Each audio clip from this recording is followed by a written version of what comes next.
시청자 여러분, JTBC 뉴스룸을 시작하겠습니다. 총선이 2주 앞으로 다가오면서 여당인 국민의힘 안에선 위기감이 커지고 있습니다. 그래서인지 여당 후보들 사이에서 정부, 정확히는 대통령실과 다른 목소리가 터져나옵니다. 당장 의대 증원 문제를 두고도 대통령실은 2,000명 증원은 물러설 수 없다고 재차 못 박았지만 여당 선대위원장은 2,000명이란 규모에 대해 주먹구구라는 표현을 썼습니다. 첫 소식 김태영 기자입니다. 대통령실은 오늘도 의대 정원을 2,000명 늘리겠다는 방침에 물러설 뜻이 없음을 분명히 했습니다. 지난 3월 20일 2025 학년도 의대 정원 대학별 배정을 끝내며 의료 개혁을 위한 최소한의 필요 조건은 완료하였고 의료계가 대화의 선결 조건으로 내세운 2,000명 증원 철회 가능성을 원천적으로 차단한 겁니다. 대신 보건의료 분야에 과감하게 재정을 투자하겠다고 강조했습니다. 이를 논의하기 위해서라도 의료계가 전제 조건 없이 대화에 나설 것을 촉구했습니다. 또 국민의힘 한동훈 비대위원장의 건의로 대화협의체 구성이 추진 중이지만 여기에서 다뤄질 의제에 의대 증원은 포함시킬 수 없다는 게 대통령실 입장입니다. 반면 국민의힘은 의제에 제한을 둬선 안 된다며 대통령실을 또 압박했습니다. 어떤 의제는 전혀 생각할 수 없는 걸로 배제한다. 이래서는 건설적인 대화가 진행되기 어렵습니다. 안철수 공동선대위원장은 정부가 정한 2,000명도 주먹구구식이라며 아예 의대 증원 논의를 내년으로 미뤄야 한다고 주장했습니다. 4,000명도 2,000명도 다 제가 생각하기는 주먹구구식입니다. 이거 제대로 계산할 수 있습니다. 한 위원장이 중재 역할을 자처했지만 정부와 의료계가 접점을 찾지 못하면서 온도차를 드러낸 당정 사이에도 미묘한 긴장감이 흐르고 있습니다. JTBC 김태영입니다. 의대 증원 문제뿐 아니라 이종섭 대사 논란에 대파 논란까지 최근 총선을 앞두고 대통령실에서 시작된 여러 논란을 둘러싸고도 후보들의 불만이 나오고 있습니다.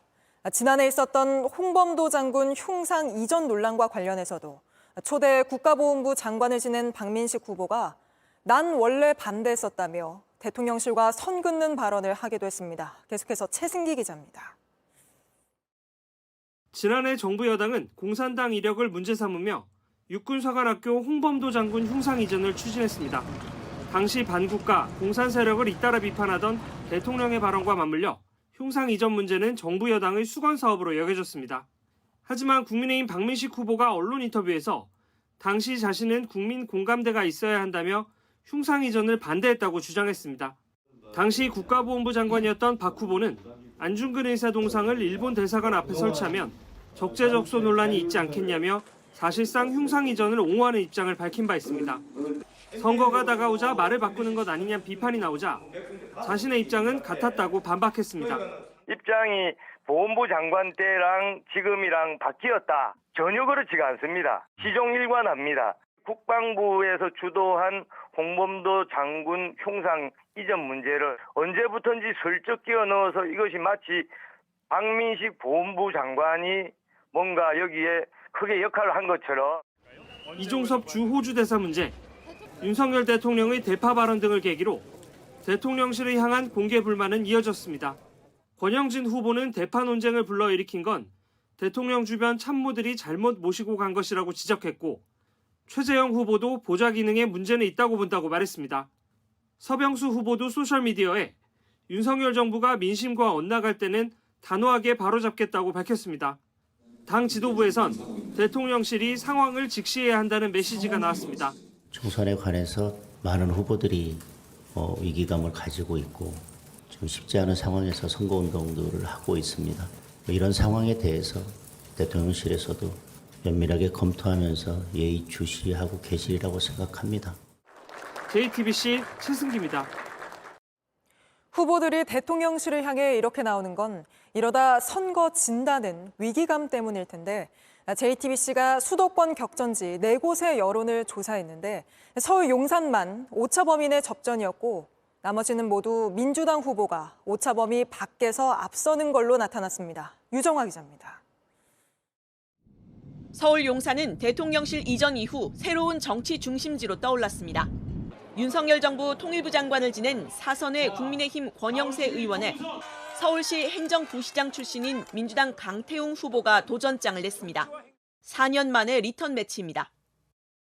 JTBC 메타보이스 조사 결과 서울 용산에서 민주당 강태웅 후보는 44%, 국민의힘 권영세 후보는 39%로 나타나 오차 범위 내 접전입니다.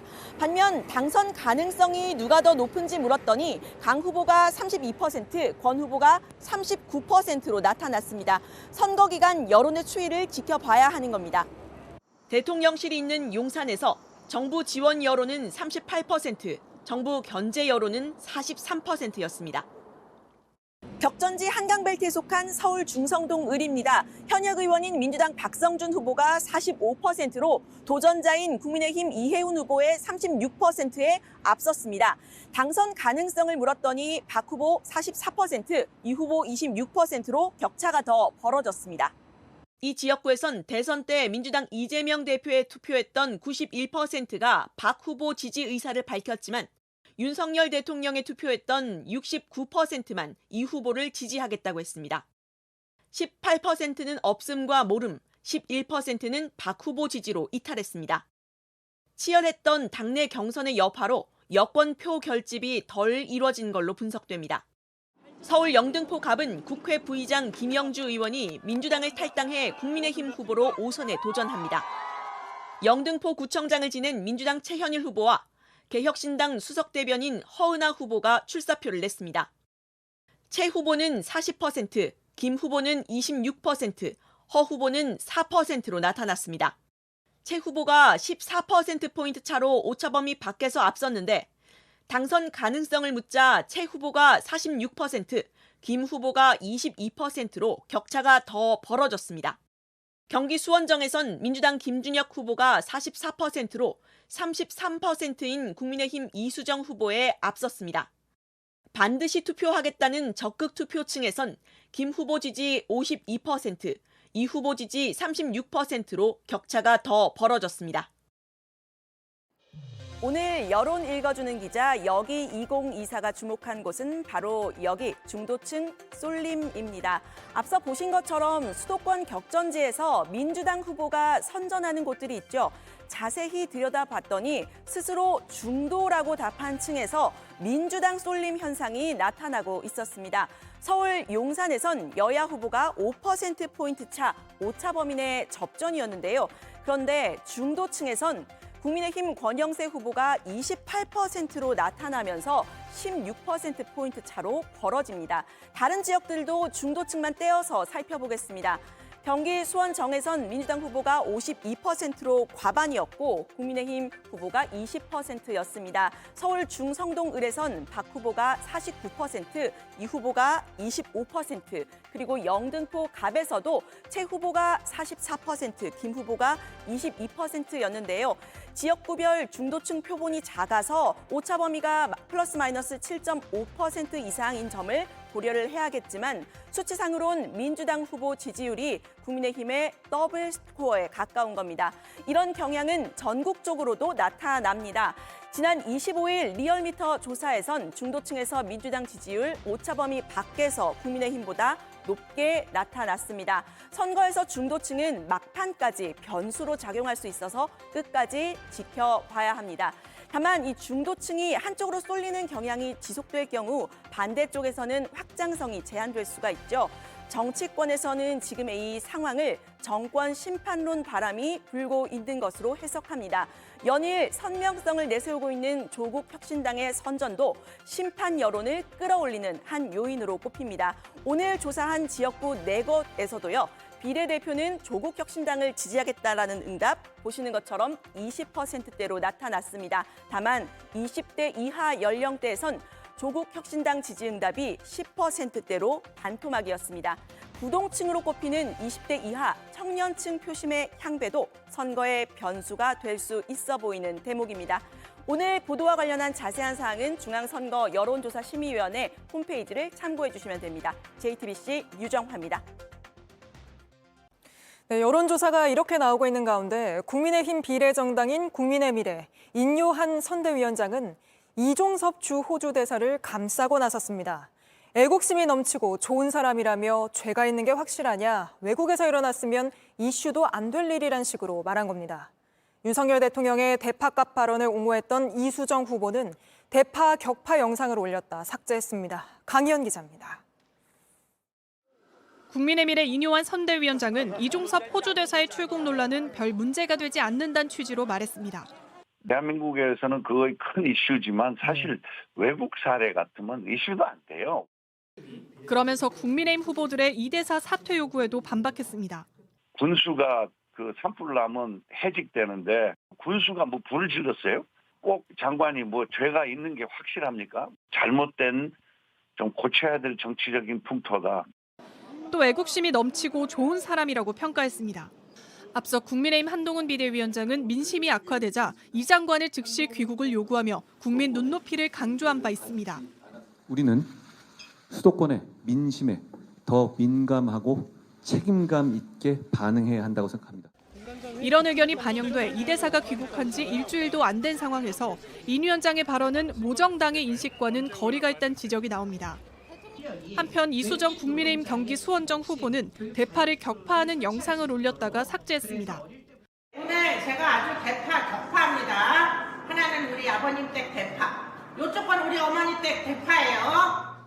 앞서 윤 대통령이 대파에 붙은 가격표 875원의 합리적인 가격이라고 발언한 것을 두고 야당에서 비판이 나오자 이 후보는 한 단이 아니라 한 뿔이라고 옹호한 바 있습니다.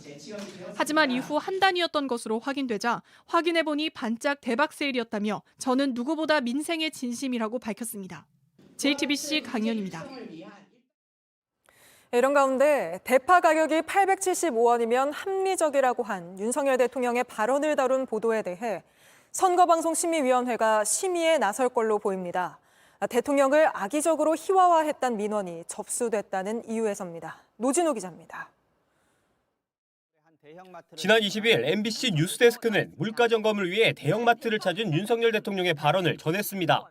저도 시장을 많이 봐봐서 대파 875원이면 합리적인 가격이라고 생각이 듭니다. 그러면서 대통령이 하필 큰 폭의 할인 행사가 진행된 날 현장을 찾아 물가 점검을 하기엔 부적절했다는 취지로 지적했습니다. 방심위에 따르면 해당 보도에 대한 민원이 지난 25일 접수된 것으로 확인됐습니다. 민원인은 윤석열 대통령이 장관으로부터 할인 상황 등 설명을 들었는데도 행정 성과만 들었다고 오도해 악의적으로 희화화했다고 주장한 것으로 알려졌습니다. 또 대통령 발언을 화제의 발언이라 한 것도 편파적이라고 주장했습니다. 방심위 선거방송심의위원회는 규정상 민원이 접수되면 모든 안건을 심의하게 되는데 이르면 다음 주 목요일 회의에서 해당 보도를 심의할 것으로 보입니다. 전국언론노조 MBC 보문은 정권 및 여당 호위무사를 자처하는 선방심의를 해체하라고 비판했습니다. 선방심의 관계자는 규정에 따라 심의할 뿐 호위무사 주장은 명예훼손이라고 반박했습니다. 이런 가운데 윤 대통령이 찾았던 하나로마트는 대파 875원 할인 행사를 종료하고 내일부터 대파 한 단을 1,368원에 판매하기로 했습니다. JTBC 노진호입니다. 총선을 2주 앞두고 국민의힘이 국회를 세종으로 완전히 옮겨 세종시를 미국 워싱턴 DC처럼 만들겠다는 공약을 발표했습니다. 충청과 수도권 표심을 겨냥한 걸로 보입니다. 그러자 민주당은 정부 여당이 바로 실행에 옮기면 될 일이라며 국민을 기만하고 있다고 비판했습니다. 배양진 기자입니다. 분절된 국회가 아닌 완전한 국회를 세종으로 이전해서 세종을 정치 행정의 수도로 완성하고 한동훈 비상대책위원장은 여의도 정치를 끝내겠다는 취지도 담았습니다. 국회에 대한 뿌리 깊은 불신을 만들어낸 여의도 정치 문화를 청산하고 동료 시민과 함께하는 신뢰와 대화의 정치를 복원하겠습니다. 지난해 10월 국회 규칙안 통과로 본회의장과 국회의장실 등을 제외한 국회 상당수 기관은 세종 이전이 확정됐습니다.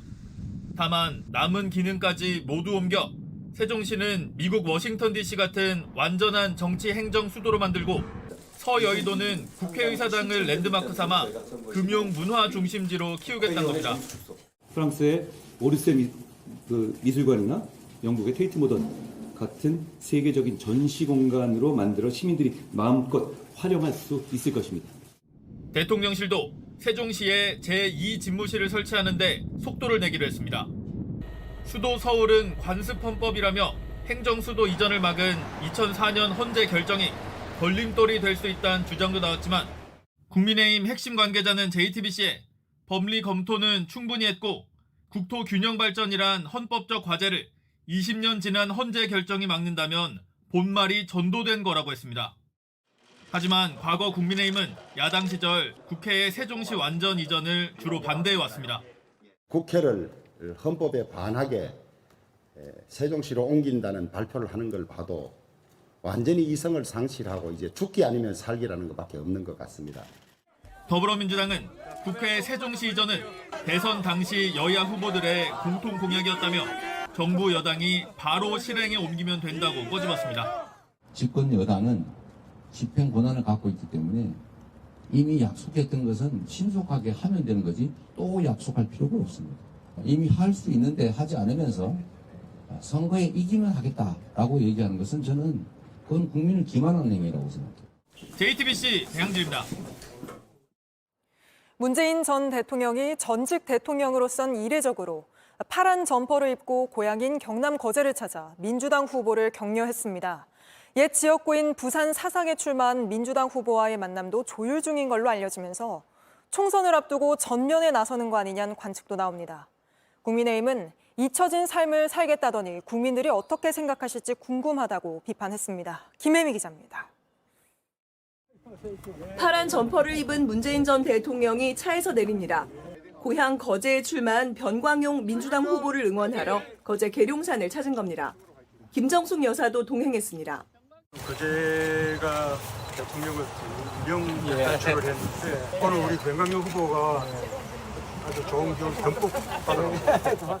문 전 대통령은 최근 자신의 사저가 있는 경남 양산갑 이재영 후보의 선거운동 현장에도 여러 차례 모습을 보였습니다. 하지만 민주당의 상징색인 파란 점퍼를 입고 나타난 건 처음입니다. 나도 오늘 응원하고 격려하는 마음을 표현하려고 옷도 파란 옷 입고 왔는데 오랜만에 파란 옷 찾느라고 옷을 찾았어요. 공식 선거운동 시작일인 내일은 임종석 전 청와대 비서실장을 만납니다. 당내 대표적 친문인 임 전 실장은 낙동강 벨트를 지원하겠다며 선거 전에 합류하겠다고 선언했습니다. 문 전 대통령은 29일에 부산 사상에 출마한 배재정 후보와의 만남도 조율 중인 것으로 알려졌습니다. 사상은 문 전 대통령의 옛 지역구입니다. 그러자 문 전 대통령이 선거를 앞두고 지지층 결집을 위해 전면에 나서는 게 아니한 관측도 나옵니다. 하지만 문 전 대통령 측은 본격적인 총선 등판은 아니라며 각별하게 생각하는 지역에 들러 격려하는 차원이라고 말했습니다. 국민의힘 정광재 대변인은 잊혀진 삶을 살겠다던 문 전 대통령이 총선을 앞두고 선거 한복판에 뛰어든 모습을 국민들께서 어떻게 생각하실지 궁금하다고 비판했습니다. JTBC 김혜미입니다. 중국 당국에 구금됐다 10달 만에 풀려난 축구 국가대표 출신 손준호 선수가 평범한 일상에 감사하다며 심경을 밝혔습니다. 손흥민 선수는 태국전에서 손준호 선수에 대한 응원을 보내기도 했죠. 다만 왜 이렇게 오래 붙잡혀 있어야 했는지 여전히 의문점이 많습니다. 홍지용 기자입니다. 후반 9분 이강인의 침투 패스를 받은 손흥민이 강력한 왼발 슛으로 골망을 흔듭니다. 세리머니를 하러 가다가 갑자기 카메라 앞으로 다가옵니다. 웰컴백 준호! 손준호를 기억하고 응원하는 축구대표팀의 연대는 경기가 끝나고도 이어집니다. 준호! 우리 준호 너무 보고 싶고. 중국에서 10개월간 구금됐다가 돌아온 손준호는 소셜미디어에 처음으로 입장을 남겼습니다. 어두운 밤하늘에 한 줄기 빛이 보이는 사진과 함께 무사히 돌아와 평범한 일상을 누릴 수 있어서 감사하다고 전했습니다. 그러나 손준호 본인도 주변에서도 수사와 재판 과정에서 손준호가 정당한 방어권을 행사할 수 있었는지 침묵하고 있습니다. 또 구금의 구체적 사유나 유무죄 결론에 대해 중국 정부도 우리 정부도 정보를 공개하지 않고 있습니다. 장기간 손준호를 구금했던 중국 정부는 중국은 법치국가이고 엄격히 법에 따라 사건을 처리하며 법에 따라 당사자의 합법적 권익을 보장한다는 입장만 냈습니다. 이런 가운데 중국 언론에서는 최근 중국에서 석방된 축구 선수들이 몇 개월의 형을 살고 나왔고 손준호도 같은 이유의 가능성이 높다며 법적 처벌이 종결됐다는 추측이 나왔습니다. 손준호 측은 일단 선수가 안정을 취하는 게 우선이라며 10달 동안 있었던 일들을 법률 대리인의 검토를 거쳐 정리한 뒤 설명드리겠다고 밝혔습니다. JTBC 홍중입니다. 현주엽 휘문고 농구부 감독이 방송 활동을 이유로 감독 역할을 소홀히 했다는 의혹에 대해 서울시 교육청이 정식 감사를 요청하기로 했습니다. 교육청은 현 감독이 주 40시간 일하기로 계약했지만 이보다 적게 일한 걸로 보고 있습니다. 성화선 기자입니다. 최근 서울시 교육청에 접수된 탄원서입니다. 현주엽 휘문고 농구부 감독이 먹방 촬영 등을 이유로 훈련이나 연습 경기에 나타나지 않았다는 주장이 담겼습니다. 특별 장학에 나선 교육청은 지난 19일 휘문고를 찾아가 학교 관계자와 현 감독 등을 만났습니다. 교육청은 현 감독이 주 40시간 일하기로 계약을 했지만 이보다 적게 일한 것으로 보고 있습니다. 겸직을 허가한 학교 측의 책임에도 무게를 두고 있습니다. 운동부 지도자는 교직원으로 겸직 허가가 까다롭기 때문입니다. 앞서 현 감독은 학교장으로부터 겸직 허가를 받았고 학부모들의 양해를 구했다고 소명한 것으로 전해졌습니다. 학부모들도 주말과 야간을 이용해 훈련을 받았다는 입장입니다. 이에 교육청은 감사를 통해 정확히 확인하겠다는 방침입니다. 또 감독의 월급 지급 과정에 문제가 있었는지 여부 등도 함께 감사를 요청하기로 했습니다. JTBC 성화선입니다. 한국 여자 프로골프 KLPGA 준회원 선발전에서 선수 3명이 타수를 조작해 결선에 진출했다 적발돼 실격 처리됐습니다. 같은 조였던 이들 3명은 서로 짜고 5타씩 줄여서 점수를 제출했는데 이걸 이상하게 여긴 캐디 신고로 덜미가 잡혔습니다. 김지윤 기자의 단독 보도입니다. 전북 군산에 있는 골프장입니다. 지난 20일 이곳에서 KLPGA 준회원을 뽑는 선발전 예선 경기가 열렸습니다. 준회원은 아마추어 선수들이 프로에 입문하는 관문으로 3부 투어에 나갈 자격을 얻을 수 있어 경쟁이 치열합니다. 111명이 참가한 예선 A조 경기가 끝나고 42등까지 결선에 진출했습니다. 그런데 이틀 뒤 합격자 명단이 바뀌었습니다. 결선 진출자 3명이 실격 처리된 겁니다. 아깝게 탈락했던 선수는 갑자기 결선에 참가하라는 연락을 받았습니다. 그냥 취소자 생겨서라고만. 이거 왜 기권하지? 이런 마인드였죠. 기권할 이유가 없는데 뭐 아픈가? 사고 났다. JTBC 취재 결과 무작위 조추첨을 통해 구성된 4명이서 경기를 치르는데 한 조에 3선수가 짜고 서로 5타씩 점수를 줄여서 적어낸 것으로 드러났습니다. 같이 경기를 했던 캐디가 다음 날 예선 결과를 확인하다 이상하다는 걸 발견하고 신고했습니다. 실격 처리된 선수 3명은 KLPGA 자체 조사에서 타수를 줄인 것이 맞다고 시인했습니다. 대회 관계자는 준회원 선발전에선 경쟁자인 선수들이 서로의 점수를 써주도록 하는데 통제하는 경기 운영위원이 없다는 걸 악용한 걸로 보인다고 말했습니다. KLPGA 측은 선수들을 상벌분과위원회에 회부했다면서 재발 방지를 위해 노력하겠다고 밝혔습니다. KLPGA에선 2년 전 윤이나 선수가 다른 사람의 공으로 경기를 한 사실이 드러나 출장 정지 징계를 받은 바 있습니다. JTBC 김지윤입니다. 10년 동안 1억 원에 달하는 양육비를 주지하는 40대 남성이 징역 3개월을 선고받고 법정 구속됐습니다. 이혼 후에 양육비를 주지 않고 버티는 부모에게 실형이 선고된 건 이번이 처음입니다. 박현주 기자가 보도합니다. 생계와 육아 소송에 매달리려면 1시간을 초로 나눠가면서 살아야 합니다. 두 아들 양육비 월 80만 원. 당연히 받아야 할 돈을 달라고 시위에 나가 머리카락을 자릅니다.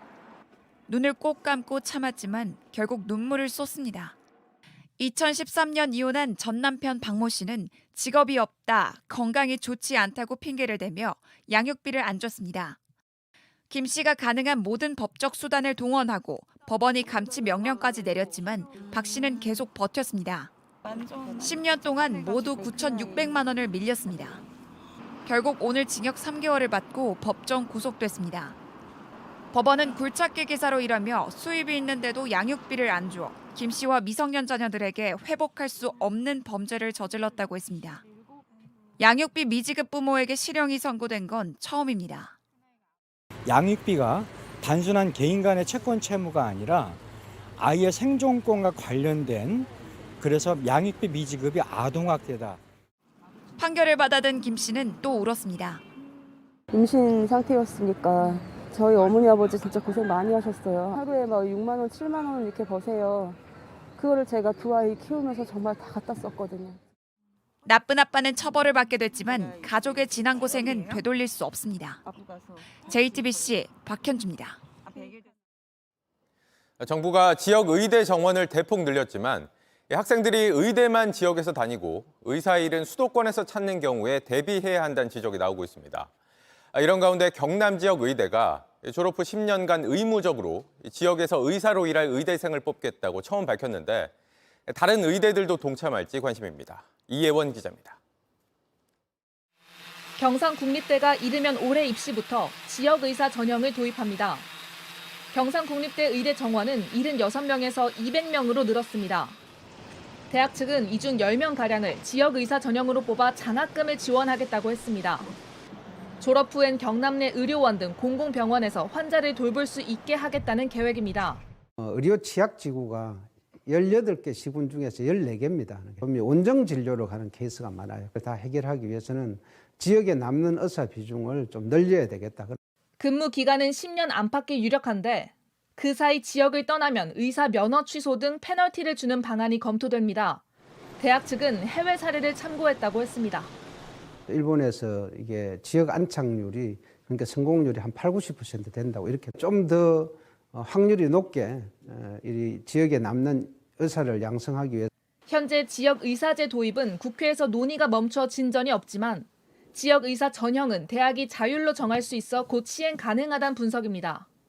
또 최근 국회 입법조사처도 이런 의무 복무 조항이 헌법에 위배되지 않는다고 해석했습니다.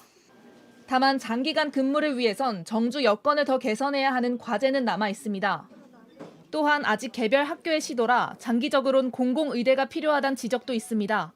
이거를 의사들의 개인 성향에 맡겨두고 있으니 공백이 발생한 지역의 국가 공무원으로 채용을 하게 되고 의무 기간을 두게 되는 거예요.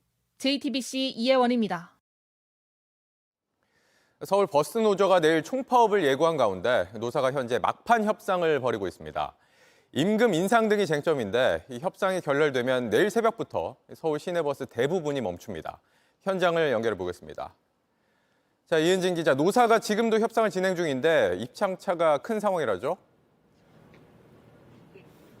네, 노사는 오늘 오후 3시에 협상을 시작해 4시간째 합의점을 찾지 못하고 있습니다. 이 노조는 직원 시급을 12.7% 올리고 더 오래 일한 직원일수록 더 많은 돈을 달라고 요구하고 있습니다. 사측은 이 비용을 댈 여력이 없다는 입장입니다. 이 물가 상승률이나 다른 지역의 임금 인상률을 고려해도 너무 과한 요구라고 맞받았습니다. 입씨름도 이어졌는데 직접 들어보시겠습니다. 그러는데 어떻게 서울이 제일로 많다고 이러는지 어떻게 계산을 한번 해보신 건지 그게 의문점입니다. 예, 계산 다 돼 있고요. 또 인천만 막 오르고 서울은 안 오르고 그런 상황은 아니라는 걸 말씀을 좀 드리겠습니다. 네, 협상이 진행된 지 4시간이 넘었잖아요. 현재 진전이 없는 상황입니까? 네, 일단 노조는 오늘 밤 12시까지를 협상 시한으로 못 박았는데요. 제가 직접 협상자 안을 취재를 해보니 전혀 진전이 없다는 얘기가 나오고 있습니다. 이 벼랑 끝 줄다리기가 계속되고 있는 건데 한 노조 관계자는 그래도 내일 새벽 첫 차가 뜨기 전인 새벽 4시까지는 창구를 열어두지 않겠냐고 말을 했습니다. 그래도 합의가 안 되면 내일 새벽 첫 차부터 전면 파업에 돌입합니다. 서울버스 98%인 7,200여 대가 모두 운행을 멈춥니다. 네, 이대로 협상이 만약에 결렬이 된다면 내일 새벽 첫 차부터 멈추게 되는 건데 출근길이 걱정입니다. 대비는 어떻습니까? 네, 서울시는 지하철 운행을 200여 회 늘리고 막차 시간도 새벽 2시까지 늘릴 예정입니다. 셔틀버스 400여 대도 긴급 투입하고 학교와 공공기관 등에는 등교와 출근 시간을 1시간씩 좀 늦춰달라고 요청할 계획입니다. 지금까지 서울지방노동위원회에서 JTBC 이은진입니다. 네, 어제 대형 화물선이 부딪히며 무너진 미국 볼티미어 다리는 하루에만 3만 대 넘는 차량이 오가는 큰 다리였습니다. 하지만 이 경찰이 조난 신호를 듣고 90초 만에 재빨리 움직여 대형 참사로 번지는 걸 막을 수 있었다고 합니다. 볼티미어 현지에서 김필규 특파원이 전해왔습니다. 컨테이너선이 교각으로 향하는 동안 차량 2대가 마지막으로 다리를 지나갑니다. 30초 후 선박이 교각을 들이받고 다리가 맥없이 무너져 내리는 순간 다리 위에는 차가 한 대도 없었습니다.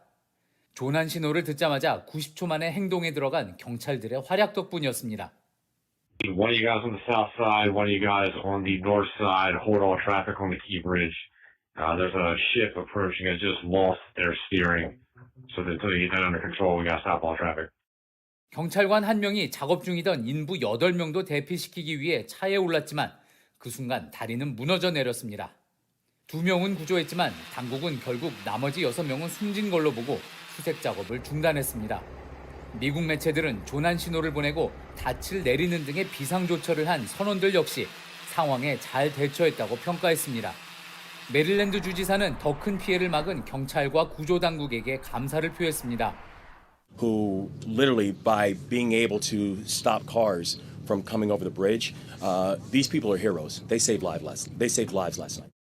5,000개의 컨테이너를 실은 큰 배의 동력이 왜 갑자기 다리 앞에서 멈췄는지는 여전히 미스터리입니다. 배는 여전히 무너진 교각에 깔려 있고 잔해를 치우는 작업도 쉽지 않아 정확한 사고 원인을 찾아내는 데는 좀 더 시간이 걸릴 전망입니다. 볼티모어에서 JTBC 김필규입니다. 1억 8천만 원을 주고 인도받은 지 하루 된 새 화물차가 고속도로를 달리다 갑자기 불이 났습니다. 비닐도 안 뜯은 새 차가 타버렸지만 제조사는 조사 결과가 나와야 보상이나 사과를 할 수 있다고 했습니다. 이승환 기자입니다. 요란한 사이렌 소리 속 경찰관들이 도로를 통제합니다. 갓길엔 폐기물 집게 차량이 서 있고 소방관들은 차 구석구석 물을 뿌립니다. 고속도로를 달리던 화물차에서 갑자기 불이 났습니다. 차 하부에서 탁 소리가 나더라고요. 계기판에 경고등이 다 점등이 되고 그다음에 핸들이 무거워졌어요. 소화기로 불을 끄려 했지만 역부족이었고 소방대원들이 도착하고서야 20여 분 만에 꺼졌습니다. 이 화물차 하루 전 받은 새 차였습니다. 지난 2월 2일 출고했고 집게 설비단은 특장 작업을 마친 뒤 인수한 겁니다. 아직 받은 지 24시간도 안 된 차. 첫 주행에 차량 내부와 엔진은 완전히 타버렸습니다. 다 새 차라서 비닐 씌워져 있던 거예요? 그렇죠. 비닐도 못 뜯었던 거죠. 불난 차량은 5.5톤 현대 파비스 신형 모델입니다. 차값만 9천만 원, 특장 비용까지 합하면 1억 8천만 원짜리입니다. 바로 내일 당장 생업에 투입을 하려고 구매를 하잖아요. 이게 한두 푼도 아니고. 사과와 보상은 없습니다. 현대자동차 측은 소방 조사 결과가 나오면 결과에 따라 조치하겠다고 했습니다. 바로 생계에 영향을 줄 정도로 굉장히 중요한 모델이어서 우선 변제를 해주고 추후 조치를 하는 것이 원인이 밝혀지길 기다리는 사이에도 서민 손해는 쌓여갑니다. JTBC 이승환입니다. 10돈짜리 골드바를 주문했는데 받아보니 2돈밖에 되지 않아 경찰이 수사에 나섰습니다. 귀금속 가게는 분명히 10돈을 보냈다고 주장하고 있어 경찰은 배송기사를 의심하고 있는데 배송기사는 주는 대로 배달만 했다고 혐의를 부인하고 있습니다. 한민정 기자가 단독 보도합니다. 서울 종로에 있는 한 귀금속 가게입니다. 가게 사장이 고객에게 보낼 골드바를 포장합니다. 10돈짜리, 이날 시세로 340만 원 정도입니다. 바로 앞에는 헬멧을 쓴 남성이 기다리고 있습니다. 카카오킥 배송기사 A씨입니다. 배송해야 될 골드바를 들고 가게에서 나온 A씨는 이곳에서 오토바이를 타고 현장을 떠났습니다. 그런데 몇 시간 뒤 골드바를 주문했던 고객에게 전화가 왔습니다. 사장님, 제가 37.5g이면 10돈으로 알고 있는데 7.5g짜리가 왔다. 가게 사장은 배송 과정을 미심쩍어했습니다. 이게 얼마 정도 됩니까? 물어보더라고요. 근데 이게 343만 원짜리 골드바입니다. 그랬더니 대뜸 제 오토바이 한 대 값이네요. 그러더라고요. 배송기사에 직접 물어도 봤지만 주는 대로 갖다 줬다고만 했습니다. 10돈짜리 골드바가 중간에 사라진 것에 대해 JTBC에도 기억이 나지 않는다며 당시 4곳을 배달해 모르겠다고 했습니다. 결국 경찰 수사가 시작됐습니다. 배달기사가 정식 직원이 아니라고만 했던 카카오 모빌리티는 취재가 시작되자 각자의 주장이 다르니 경찰 수사 상황에 따라 대응하겠다는 입장을 내놨습니다.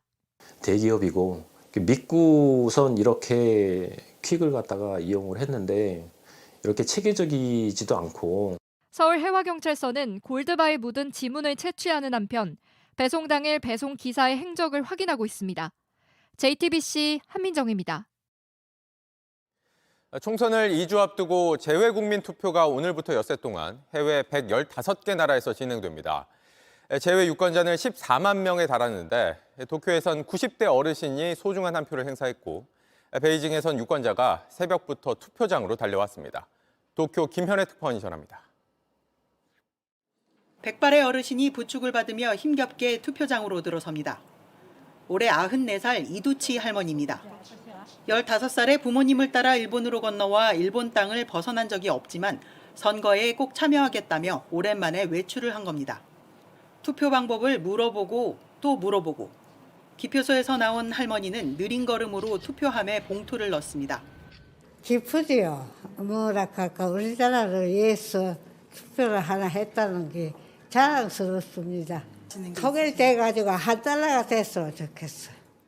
23살 청년 윤선영 씨도 다리를 다쳐 거동이 불편하지만 한달음에 달려왔습니다.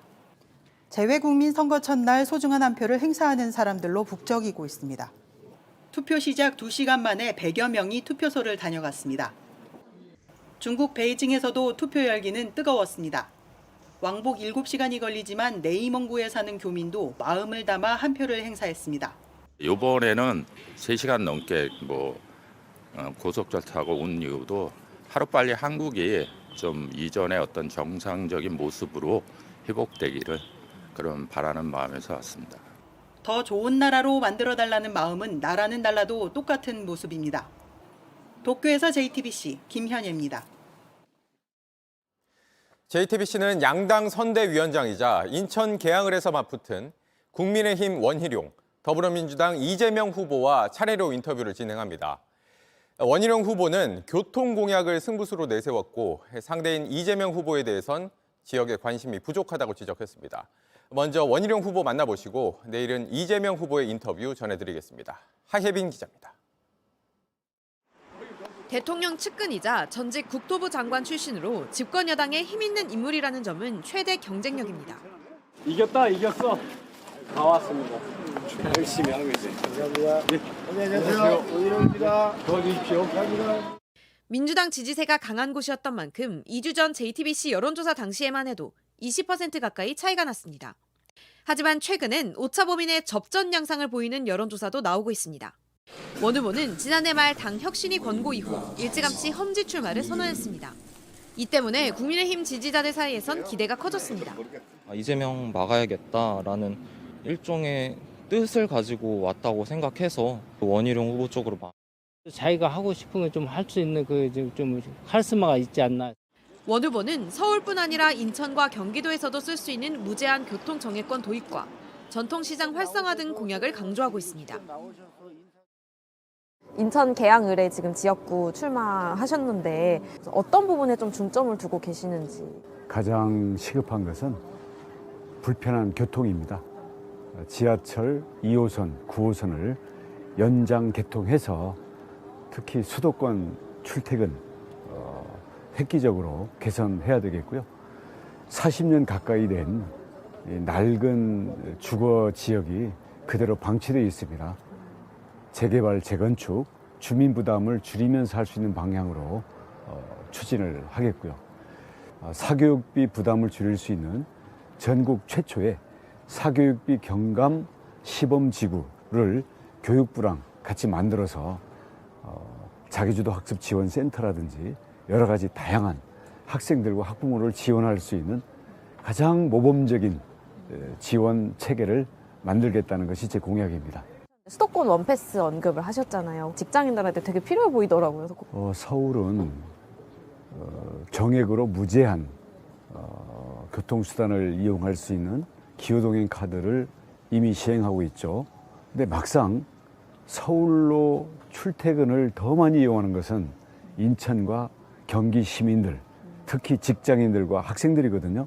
교통을 싸고 편리하게 하고 나아가서는 우리나라 탄소 배출량이 1년에 한 7억 톤 정도 되는데요. 그 비용도 줄어들기 때문에 국가적으로도 이익이고 우리 시민들에게도 빈부격차를 해소하면서 맞춤형의 생산적인 효과를 줄 수 있기 때문에 현찰을 몇십만 원 일률적으로 뿌리는 것보다 물가 부담도 없고 아주 좋은 정책이라고 생각합니다. 내일부터 공식 선거운동이 시작되는 기간이 되잖아요. 상대 후보, 그러니까 이재명 후보랑 비교했을 때 후보님과만이 갖고 계시는 전략이나 그런 비법 같은 게 있다면? 재판도 받아야 되고 그동안은 텃밭이라는 이런 생각 때문에 사실 주민들과의 소통이라든지 지역 현안에 대한 추진 실적은커녕 관심조차도 부족했다라는 게 주민들의 이구동성입니다. 저는 국토교통부 장관의 경험과 제가 그동안 살아온 인생과 정치 인생 모두에 신뢰를 걸고 저는 진짜로 해낸다.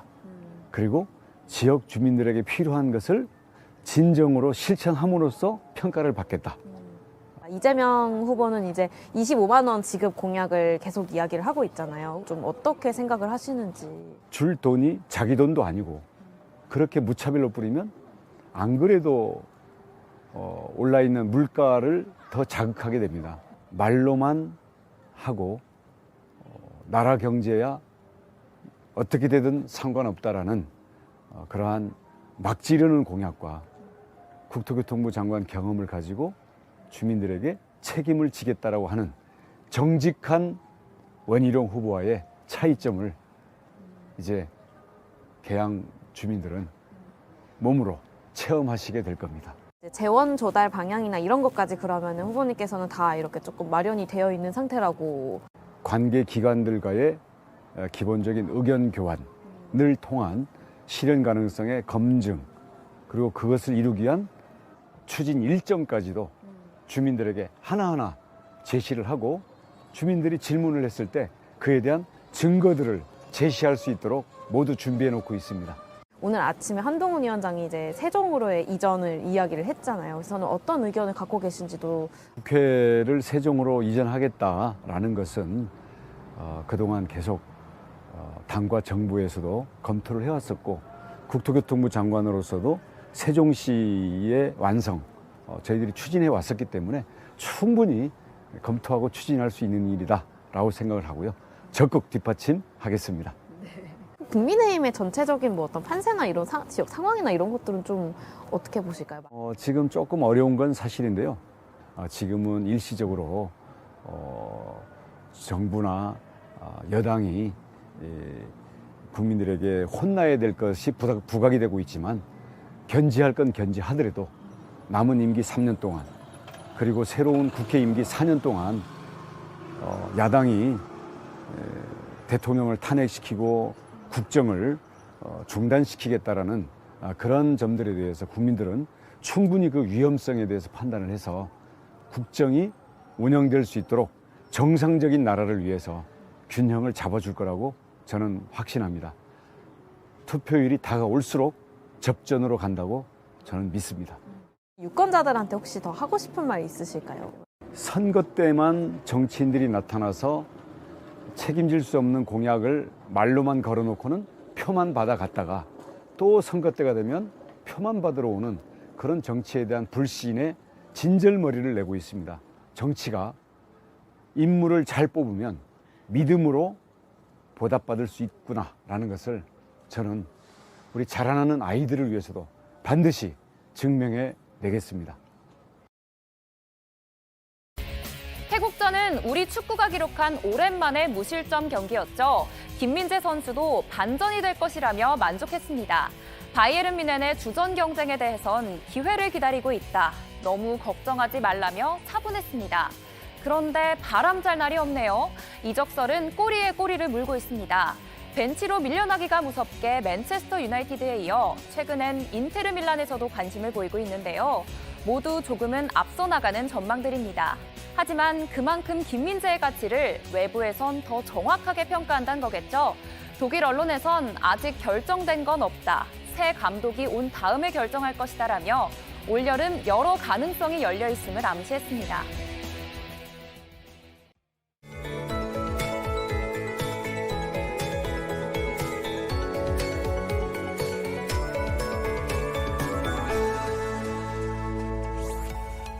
오늘 아침에는 쌀쌀하게 출발했지만 낮 동안 서울은 16.2도, 전주는 17.3도까지 오르면서 봄 기운이 물씬 느껴졌습니다.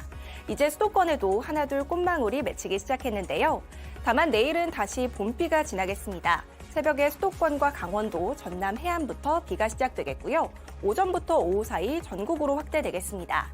특히 경남 해안과 제주도를 중심으로는 천둥, 번개를 동반한 다소 굵은 비가 내리겠고요. 그 밖의 지역은 5에서 40mm 정도 내리겠습니다. 비는 대부분 저녁 사이에 그치면서 강수 지속 시간은 짧겠습니다. 다만 중부지방을 중심으로는 황사가 섞여 내릴 가능성이 있겠고요. 해안가에는 강풍이 몰아치겠습니다. 내일은 비가 내리면서 전국의 하늘 표정이 흐리겠습니다. 아침 기온은 대부분 10도 안팎으로 크게 쌀쌀하지는 않겠는데요. 다만 낮에는 서울 13도, 대전 12도에 머물면서 오늘보다 2도에서 많게는 6도가량 낮겠습니다. 모레 오후에도 일부 내륙 지역에 산발적으로 빗방울이 떨어질 수 있겠고요. 당분간 예년 기온을 웃돌면서 봄을 느끼기 좋겠습니다. 날씨였습니다. 뉴스룸 저희가 준비한 소식은 여기까지입니다. 저희는 내일도 저녁 6시 50분에 찾아뵙겠습니다. 네, 시청해주신 여러분 고맙습니다.